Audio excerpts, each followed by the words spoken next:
नमस्कार मित्रों, आज की इस वीडियो में एक बार फिर से आप सभी का बहुत बहुत हार्दिक स्वागत है।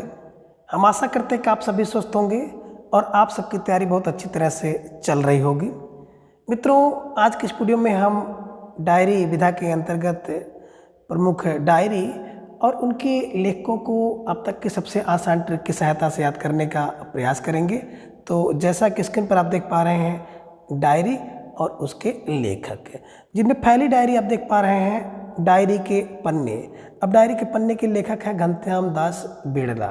ठीक है ना। देखिए, पन्ना जो होता है, डायरी का पन्ना क्या होता है, बोले बिड़ला बिड़ला होता है, बिड़ला, है ना। इन्हीं की डायरी के पन्ने की बात करते हैं। तो डायरी के पन्ने किसकी?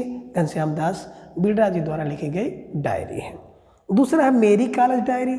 अब मेरी कॉलेज डायरी के लेखक है धीरेन्द्र वर्मा। देखिए मित्रों, हर व्यक्ति अपने कॉलेज की लाइफ में कोई न कोई ऐसा मित्र जरूर रहा होगा, धीरेन्द्र वीरेंद्र आदि। तो दिमाग में रख लीजिएगा, मेरे कॉलेज में मेरी डायरी जो लिखता था वो कौन लिखता था? मेरा मित्र धीरेन्द्र वर्मा लिखता था। तो धीरेन्द्र वर्मा धीरेन्द्र वर्मा इसके लेखक हैं। तीसरा है दैनिकी। दैनिकी की बात करें तो दैनिकी भी एक डायरी है और इसके लेखक हैं सियाराम शरण गुप्त। तो इसे दिमाग में रख लीजिएगा कि सियाराम शरण गुप्त जी दैनिकी के लेखक हैं। आगे है प्रवास की डायरी। और प्रवास की डायरी की बात करें तो हरिवंश राय बच्चन, है ना। अब बच्चे कहाँ लिखेंगे? बच्चे तो प्रवास पे जाते हैं तो वहाँ भी डायरी लिख देते हैं। तो दिमाग में रख लीजिएगा कि प्रवास की डायरी हरिवंश राय बच्चन। दिनकर की डायरी, तो दिनकर की डायरी बिल्कुल सही आप समझ रहे हैं, दिनकर ने लिखा है। दिनकर की डायरी दिनकर। आगे है दिल्ली मेरा प्रदेश। अब दिल्ली मेरा प्रदेश है तो इस डायरी है दिल्ली मेरा प्रदेश, इसके लिखते हैं रघुवीर सहाय। ठीक है ना। तो दिल्ली मेरा प्रदेश कौन? दिल्ली प्रदेश में कौन? मेरा रघुवीर रह रहा है, रघुवीर। तो कहने का आशा है कि दिल्ली मेरा प्रदेश एक डायरी है, उसके लेखक है रघुवीर सहाय। अगला है सैलानी की डायरी, लेखक है राजेंद्र अवस्थी। तो मोटा मोटा किलो दिमाग पर रख लीजिएगा कि सैलानी की डायरी कौन?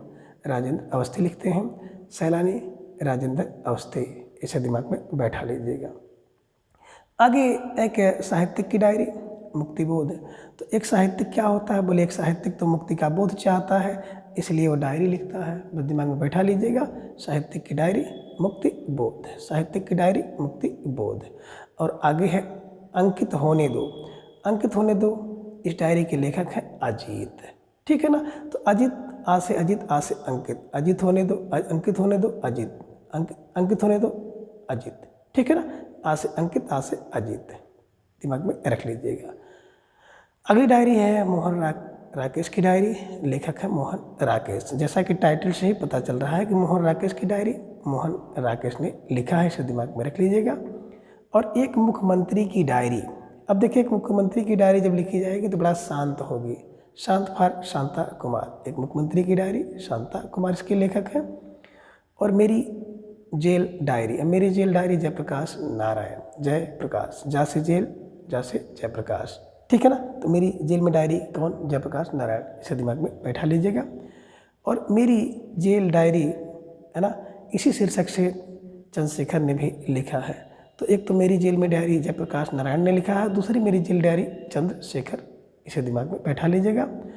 और मनबोध मास्टर की डायरी। अब मनबोध मास्टर की डायरी, है ना, विवेकी राम राय ने लिखा है। तो देखिए, जो मनबोध होगा और मास्टर टाइप का व्यक्ति होगा ना, वो बिल्कुल विवेकी होगा। तो मनबोध बिल्कुल मास्टर की डायरी कौन लिख सकता है? विवेकी राय ने लिखा है।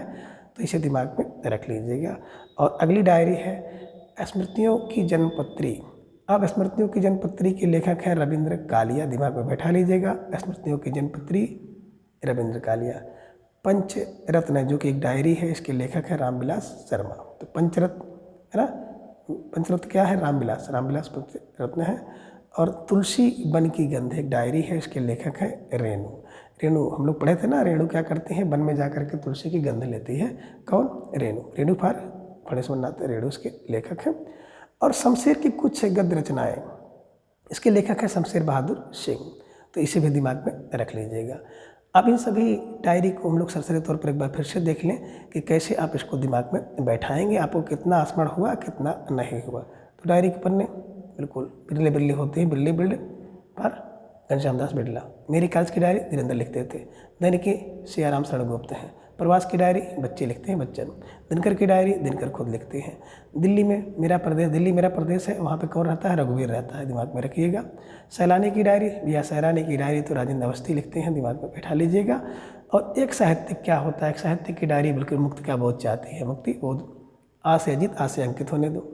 मोहन राकेश की डायरी मोहन राकेश लिखते हैं। एक मुख्यमंत्री की डायरी बिल्कुल शांत होती है।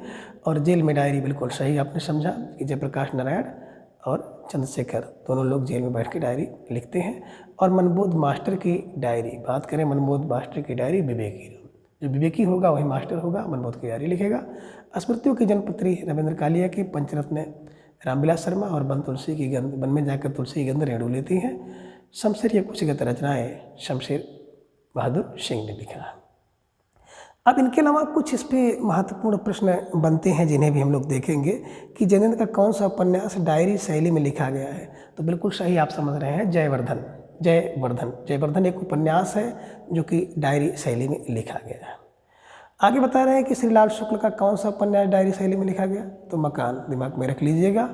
और आगे बता रहे हैं कि आलोचना पत्रिका का अंक 67 किसकी डायरी प्रकाशित हुई है? तो शिवपूजन सहाय की डायरी प्रकाशित हुई है आलोचना पत्रिका के 67 अंक में, इसे दिमाग में रखना है। और आगे बता रहे हैं कि हिंदी में इंटरव्यू विधा का सूत्रपात किसने किया? तो बनारसीदास चतुर्वेदी ने किया है। और आगे आप देख पा रहे हैं विशाल भारत में छपे रत्नाकर जी से बातचीत तथा प्रेमचंद जी के साथ 2 दिन शीर्षक इंटरव्यू के रचनाकार बनारसीदास चतुर्वेदी हैं। तो दिमाग में रखिएगा, एक तो इंटरव्यू का सूत्रपात बनारसीदास चतुर्वेदी ने किया है और दूसरा रत्नाकर जी से बातचीत और प्रेमचंद जी के साथ 2 दिन जो इंटरव्यू हुआ है वो बनारसीदास चतुर्वेदी जी ने लिया है। तो बस मोटा मोटा दिमाग में रखिएगा कि इंटरव्यू की शुरुआत जो है बनारस से होती है और इंटरव्यू रत्नाकर जी और प्रेमचंद जी का इंटरव्यू बनारस में होता है। ऐसे मोटा मोटा दिमाग में रखेंगे तो निश्चित रूप से आपके दिमाग में बैठ जाएगा। और अगर कोई प्रश्न परीक्षा में बन जाता है तो निश्चित रूप से आप उसको सही तरीके से कर सकेंगे। आगे बता रहे कि इंटरव्यू विधा की प्रथम स्वतंत्र कृति कवि दर्शन के रचनाकार है बेनी माधव। तो बिल्कुल सही आपने समझा कि इंटरव्यू विधा की प्रथम स्वतंत्र कृति कवि दर्शन, कवि का दर्शन स्वतंत्र होता है बेनी माधव शर्मा, ठीक है ना। आगे है मैं इनसे मिला 1955 के नाम से हिंदी के प्रमुख साहित्यकार का इंटरव्यू किसने प्रस्तुत किया? मैं इनसे मिला, है ना। तो ये है पद्म सिंह शर्मा कमलेश, दिमाग में रखिएगा। 1955 में इन्होंने एक साहित्यकार का इंटरव्यू लिया था, इसे भी ध्यान में रखिएगा। आगे है सृजन की मनोभूमि, शीर्षक इंटरव्यू के प्रस्तुतकर्ता कौन है? तो रणवीर रांगरा, दिमाग में रख लीजिएगा कि सृजन की मनोभूमि क्या चाहती है? रणवीर रांगरा चाहती है, इसे दिमाग में रखिएगा। आगे है शॉर्टकट की संस्कृति, दिमाग में रखिएगा। कई बार परीक्षा में प्रश्न पूछा गया है कि शॉर्टकट की संस्कृति शीर्षक इंटरव्यू के प्रस्तुतकर्ता कौन है? तो केशव चंद्र वर्मा। अब शॉर्टकट की संस्कृति किसको? केशव को बहुत पसंद है, केशव चंद्र वर्मा।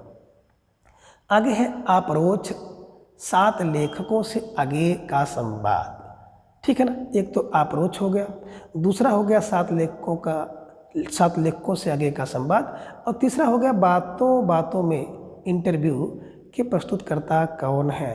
तो बिल्कुल एकदम देखें, अप्रोच सिद्धा अगर होगा तो है ना मनोहर होगा, 7 लेखक से आगे का संवाद होगा तो बड़ा मनोहर होगा। बातों बातों में अगर किसी का इंटरव्यू हो जाए तो बिल्कुल मनोहर होगा, और मनोहर फार मनोहर श्याम जोशी इसके लेखक हैं, ठीक है। आगे है जिज्ञासाएं मेरी समाधान बच्चन की। अब जिज्ञासा मेरी होंगी, समाधान बच्चन के होंगे। शीर्षक इंटरव्यू के प्रस्तुतकर्ता कौन है? कमल किशोर गोयनका, ठीक है ना। अब बच्चे के जिज्ञासाएं मेरी समाधान बच्चे के तो किशोर करते हैं, किशोर फार कमल किशोर गोयनका। और आगे अमृतलाल नागर के समस्त साहित्यकारों का संग्रह जो है अमृत मंथन के संपादक है डॉक्टर शरद नागर और डॉक्टर आनंद प्रकाश त्रिपाठी। तो दिमाग में रख लीजिएगा कि अमृतलाल नागर के समस्त साक्षात्कार का संग्रह जो है अमृत मंथन के, है ना, संपादक हैं डॉक्टर शरद नागर और डॉक्टर आनंद प्रकाश त्रिपाठी। तो इसे ध्यान में रखिएगा। एक बार इन सबको फिर से हम लोग सरस्वती तौर पर देख लें जो महत्वपूर्ण बिंदु हैं, ठीक है ना। अब जयनंद का कौन सा उपन्यास डायरी में? तो जयवर्धन डायरी में। दूसरा श्रीलाल शुक्ल का मकान डायरी प्रथम लिखा गया। आलोचना पत्रिका यानी 1967 अंक में किसकी डायरी प्रकाशित हुई? तो शिवपूजन की। आलोचना पत्रिका में शिवपूजन की डायरी प्रकाशित हुई थी। अब हिंदी में इंटरव्यू का सूत्रपात बनारसीदास चतुर्वेदी ने किया। अब आगे विशाल भारत में छपा था रत्नाकर से बातचीत और प्रेमचंद के साथ 2 दिन इंटरव्यू है ना। रचनाकार बनारसीदास चतुर्वेदी हैं, ये भी ध्यान में रखिएगा। और इंटरव्यू विधा की प्रथम स्वतंत्र कृति है कवि दर्शन, है ना, किसका है, बेनी माधव शर्मा का। मैं इनसे मिला, बिल्कुल इंटरव्यू पदम सिंह शर्मा कमलेश का है। सृजन की मनोभूम शीर्षक इंटरव्यू रणवीर आंगरा का है। शॉर्टकट की संस्कृत केशव चंद्र शर्मा की है। अप्रोच और 7 लेखों से आगे का संवाद बातों बातों में शीर्षक इंटरव्यू के लेखक है मनोहर श्याम जोशी, इसे भी दिमाग में रखिएगा। और जिज्ञासाएं मेरी समाधान बच्चन के इंटरव्यू के प्रस्तुत करता है कमल किशोर गोयल का। आगे आपने देखा कि अमृत मंथन का संपादक जो है डॉक्टर शरद नागर और डॉक्टर, है ना, आनंद प्रकाश त्रिपाठी हैं। तो इस प्रकार से आज के इस वीडियो में बस इतना। अगली वीडियो में फिर हम इसके अगले भाग को जानेंगे। तब तक के लिए धन्यवाद, नमस्कार, बाय।